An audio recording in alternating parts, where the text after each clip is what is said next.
পক্ষে সম্ভব নয়, হরি গুণগান কীর্তন করা অধমের পক্ষে সম্ভব নয়। তো আপনারা সাধুজন সজ্জন, আপনারা যদি একটু করুণা দৃষ্টি নিক্ষেপ করেন, তাহলে গোবিন্দ দু একটি কৃষ্ণ কথা বলাতে পারেন। তো সম্মানিত কৃষ্ণ ভক্তবৃন্দ,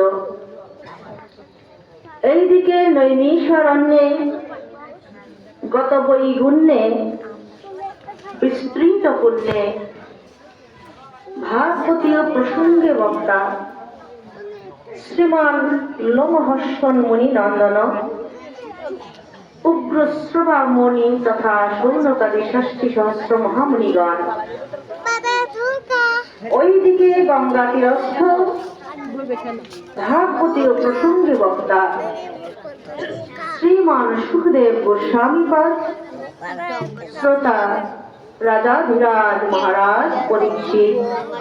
ওম নমো ভগবতে বাসুদেবায়, ওম নমো ভগবতে বাসুদেবায়, ওম নমো ভগবতে বাসুদেবায়। তো সম্মানিত কৃষ্ণ ভক্তবৃন্দ,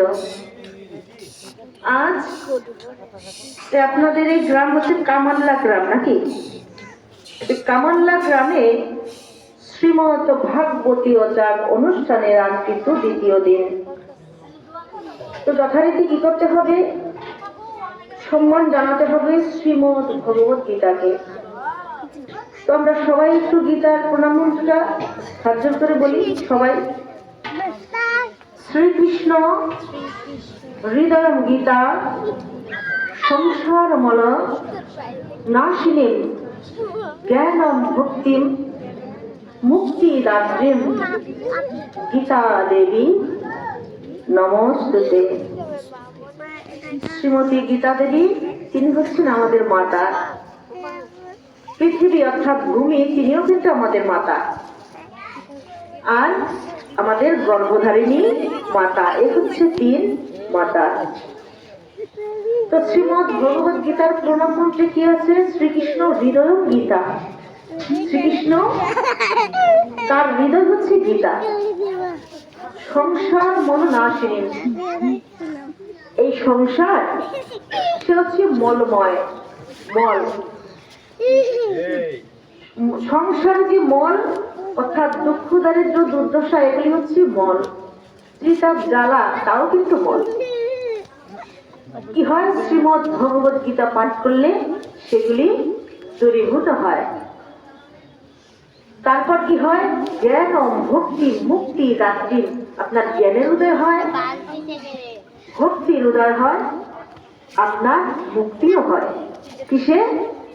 শ্রীমদ ভগবত গীতা। কি করবেন? গতকাল কিন্তু বলেছি শ্রীমদ ভগবত গীতার শ্লোক মুখস্থ করে রাখতে।